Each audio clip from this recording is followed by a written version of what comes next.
ሰላም ጤና ይስጥልን ክብራትና ክብራን ቻናላችን ቤተሰቦች በአሁኑ ሰዓት በመላው ዓለም የመገናኛ ብዙሃንና የማህበራዊ ሚዲያ መድረኮችን እያነጋገረ ያለው የመጀመሪያው ሰበር ዜናችን በዋሽንግተንና በቴህራን መካከል የተጀመረውና ታይቶ የማይታወቅ ምናባዊ የድንበር ይገባኛል ውዝግብን በጥልቀት የሚቃኝ ነው።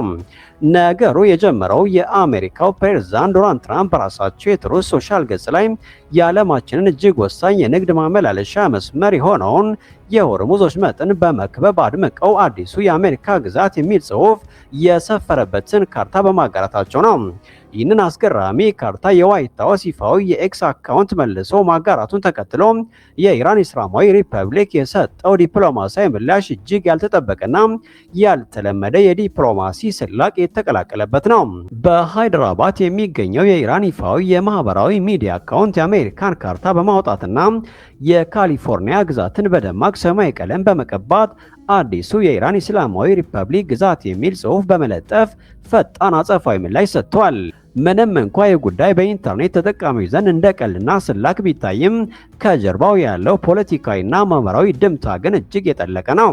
ካሊፎርኒያ በተለይም በሎስ አንጀለስ የሚገኘው ዌስትውድ አካባቢ በተለምዶ ቴህራን ጀለስ በመባል የሚታወቀው ከኢራን ውጭ በዓለማችን ላይ ከፍተኛው የኢራን ተወላጆች ስብስብ የሚገኙበት ስፍራ ሲሆን እንደ አውሮፓውያኑ አቆጣጠር ከ1979 የኢራን እስላማዊ አብዮት በኋላ ከ141 ሺህ በላይ የኢራን ዲያስፖራ አባላት በዚህ ግዛት ውስጥ ኖራቸውን መስርተዋል። የኢራን ምክትል የውጭ ጉዳይ ሚኒስትር ካዚም ጋሪባባዲ በትራምፕ አባባል ላይ በሰጡት ጠንከር ያለ ምላሽ ይህ የትራምፕ ቅዠትና መወላበድ በቅርቡ ይታረማል፣ ካልሆነ ግን እኛ ራሳችን የዚህን ባለቅዠት ሰው ቅዠት እናርማለን በማለት ማስጠንቀቂያ ሰጥተዋል። ይህ ከባድ የቃላት ጦርነትና ዲፕሎማሲያዊ ፍጥጫ የተከሰተው ሁለቱ ሀገራት ከወራት ግጭት በኋላ በሰኔ ወር ላይ ውጥረትን ለማርገብ የተፈራረሙትን የመግባቢያ ሰነድ ተግባራዊ ለማድረግ የሚያደርጉት ጥረት በሆርሙዝ ወሽመጥ የባህር ጉዞ መብቶች ዙሪያ ባልተፈቱ አለመግባባቶች ምክንያት ሙሉ በሙሉ በቆመበትና በኦማን አደራዳሪነት የሚደረገው ድርድር ምንም አይነት ውጤት ባልተመዘገበበት አስቸጋሪ ወቅት ላይ ነው። ይህ ወሽመጥ በየቀኑ በሚሊዮን የሚቆጠሩ በርሜል ድፍድፍ ነዳጅ የሚያልፍበት በመሆኑ በሱ ላይ የሚነሳ ማንኛውም አለመረጋጋት የዓለምን ኢኮኖሚ በቀጥታ የማናጋት አቅም አለው። ይህ በእንዲህ እንዳለ በዲጂታሉ ዓለም የተጀመረው ውጥረት በመካከለኛው ምስራቅ ምድር ላይ ወደ እውነተኛና አደገኛ ወታደራዊ ግጭት ተቀይሯል። እስራኤል በሶሪያ በሚገኝ የአየር ማረፊያ ላይ የሰነዘረችው ድንገተኛ የአየር ጥቃት በቴል አቪቭ እና በአንካራ መካከል ያለውን ግንኙነት ወደ ከፋ ደረጃ ያሸጋገረው ሲሆን ይህ ጥቃት እስራኤል የቅርብ ወዳጇ የሆነችውን አሜሪካን ፍላጎት በግልጽ የጣሰበት አጋጣሚ ሆኖ ተመዝግቧል። ዋሽንግተን በቱርክ የሚደገፈውና የቀድሞም ጂሃዲስት የሚመራው አዲሱ የሶሪያ መንግስት መረጋጋት እንዲያገኝ ጥረት እያደረገች ባለችበት ወቅት እስራኤል ይህንን የአየር ማረፊያ መምታቷ አሜሪካን በእጅጉ አስቆጥቷል። ዋይት ሃውስ ጥቃቱን አላስፈላጊ ውጥረት ማባባስ ሲሉ ቢኮንኑትም የእስራኤሉ ጠቅላይ ሚኒስትር ቤንያሚን ኔታንያሁ ጽሕፈት ቤት ግን ቱርክ ወደዚያ የሶሪያ አየር ማረፊያ ወታደሮቿን ለመላክ የምታደርገው ዝግጅት ለእስራኤል ብሔራዊ ደህንነት ቀጥተኛ ስጋት ነው፣ ሶሪያም ይህንን ስጋት እንድታስወግድ በተደጋጋሚ የተሰጣትን ማስጠንቀቂያ ችላ ማለቷ ለጥቃቱ ምክንያት ሆኗል የሚል ምላሽ ሰጥተዋል። ቱርክ በበኩሏ እስራኤል ምንም አይነት ስጋት አለመደቀኗን በመግለጽ ወንጀላው ሙሉ በሙሉ ውድቅ ያደረገች ሲሆን የአንካራ ባለስልጣናት በእስራኤል የሚሰነዘር ማንኛውም ማስፈራሪያዎችን እንደማይታገሱ አስታውቀዋል። ይህ በእስራኤል የተፈጸመው የአየር ጥቃትና የቱርክ ቁጣ በተለይም የተባበሩት አረብ ኤምሬትስና አሜሪካ ጥቃቱን በጋራ በኮነበት ማዕቀፍ ውስጥ ቀጠናውን ወደማይገመት ትርምት ውስጥ ሊከት የሚችል አዲስ የታጠቁ ኃይሎች ፍጥጫ ፈጥረዋል። ሶሪያ ከዓመታት የእርስ በርስ ጦርነት በኋላ ወደ አዲስ የሽግግር ምዕራፍ እየገባች ባለችበት በዚህ ወቅት በጎረቤት ሀገራት መካከል የሚደረገው የወታደራዊ ኃይል ማሳያ ግጭቱን ወደ ጎረቤት ሀገራት ሊያስፋፋው እንደሚችል የደህንነት ባለሙያዎች ስጋታቸውን እየገለጹ ይገኛሉ። ከነዚህ የመካከለኛው ምስራቅ ፍጥጫዎች ባሻገር በአፍሪካ ቀንድ አካባቢ የህልውናና የታሪካዊ መብቶች ሽሚያ የሆነው የታላቁ የኢትዮጵያ ህዳሴ ግድብ ውዝግብ አዲስና ወሳኝ ዲፕሎማሲያዊ ምዕራፍ ላይ ደርሷል። የዶናልድ ትራምፕ አስተዳደር በታዋቂው ከፍተኛ የሰላም ልዑካቸው ማሳድ ብሎስ አማካይነት ካይሮና አዲስ አበባ እንደገና ወደ ድርድር ጠረጴዛ ለመመለስ ያሰበውን አዲስ የሽምግልና ጥረት ይፋ አድርጓል።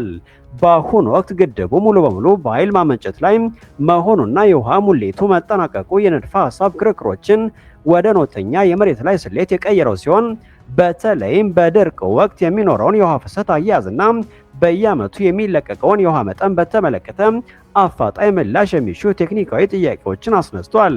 ግብጽ የናይል ውሃ ለእሷ የህልውና ጉዳይና በፍጹም የማይደፈር ቀይ መስመር እንደሆነ ደጋግማ የምታሳስብ ሲሆን፣ በአንጻሩ ኢትዮጵያ ደግሞ ግድቡን ከድህነት መውጫና በሚሊዮኖች ለሚቆጠሩ ዜጎቿ የኤሌክትሪክ ብርሃን ማግኛ ብቸኛ የልማት ዋስትና አርጋ ትመለከተዋለች። ከዚህም በላይ የውሃ ፖለቲካ ሽኩቻ በአሁኑ ወቅት ከናይል ተፋሰስ አልፎም ከቀይ ባህር ደህንነት፣ ከሶማሊያ፣ ከኤርትራ ጋር ከተያዙ አዳዲስ ክልላዊ ስምምነቶች፣ ወታደራዊ መሰረቶችና የኃይል አስተላለፎች ጋር በጥብቅ እየተቆራኘ መጥቷል። የዓለም አቀፍ ዲፕሎማቶች እነዚህን የተወሳሰቡ ፍላጎቶች ለመፍታት በሚጥሩበት በዚህ ወቅት በድርድሩ ውጤት ላይ የሚወሰነው በሚሊዮኖች የሚቆጠሩ የአካባቢው ሕዝቦች ሰላምና ደህንነት በመሆኑ የአሜሪካ አዲሱ ጥረት ምን ያክል ውጤት እንደሚያመጣ መላው ዓለም በትኩረት እየተከታተለው ይገኛል። በአጠቃላይ ዛሬ የተመለከትናቸው ሶስቱ አበይት ዓለም አቀፍ ሁነቶች በአሜሪካና በኢራን መካከል ያለው የምናባዊ ድንበር የቃላት ግብግብ፣ በእስራኤልና በቱርክ መካከል በሶሪያ ምድር የተቀሰቀሰው ወታደራዊ ፍጥጫ እንዲሁም በአፍሪካ ቀንድ የህልውና ጉዳይ በሆነው የታላቁ የኢትዮጵያ ህዳሴ ግድብ ዙሪያ የተጀመረው አዲስ የአሜሪካ ዲፕሎማሲ ጥረት ሁሉም እርስ በርሳቸው የተወሳሰቡ የዓለማችን የወደፊት የኃይል ሚዛን የሚወስኑ ክስተቶች ናቸው። እነዚህ ሁነቶች የሚያሳዩት ዓለም አቀፍ ጂኦፖለቲካዊ ሽኩቻዎች ከማህበራዊ ሚዲያ የቃላት ጦርነት አልፎ ወደ ቀጥተኛ ወታደራዊ እርምጃዎችና ወደ ሀብት ሽሚያ እየተቀየሩ መሆናቸው ነው። በተለይም የአሜሪካው ፕሬዝዳንት ዶናልድ ትራምፕ አስተዳደር በአንድ በኩል ከኢራን ጋር ያለውን የቆየ ጠላትነት በማይገመት የቃላት ፍልሚያዎች እያሳየ፣ በሌላ በኩል ደግሞ በአፍሪካ ቀንድና በመካከለኛው ምስራቅ የሚከሰቱ ግጭቶችና በሽምግልናና በኃይል ለማርገብ የሚሞከረው አካሄድ የዋሽንግተንን ዓለም አቀፍ ተደራሽና ተጽዕኖ በድጋሚ የሚፈትን ነው።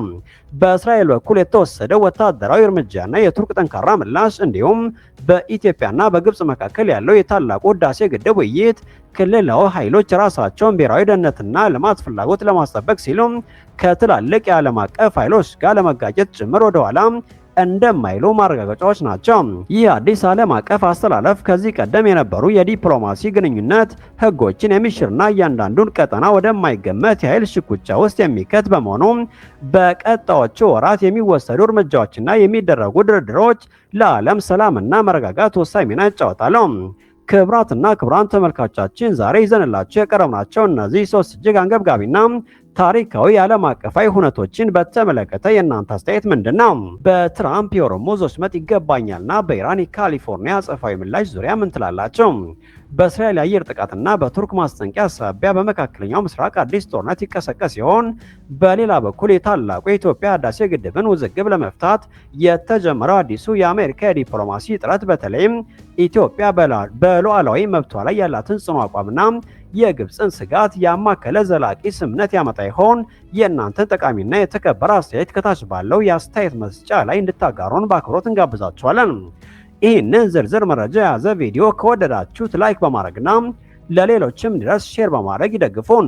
በየቀኑ የሚወጡ አዳዲስ እውነተኛና ጥልቅ ትንታኔ የያዙ ዓለም አቀፍ ሰበር ዜናዎችን፣ መረጃዎችን ፈጥነው እንዲደርሳችሁ ቻናላችንን ሰብስክራይብ በማድረግ የደውል ምልክቷን መጫን እንዳይረሱ። በቀጣይ በሌላ እጅግ አንገብጋቢና ዝርዝር የዜና ዘገባ እስከምንገናኝ ድረስ ሰላምና ጤና ለእናንተ ይሁን። በያላችሁበት በደህና ሰንብቱ። ሰናይ ጊዜ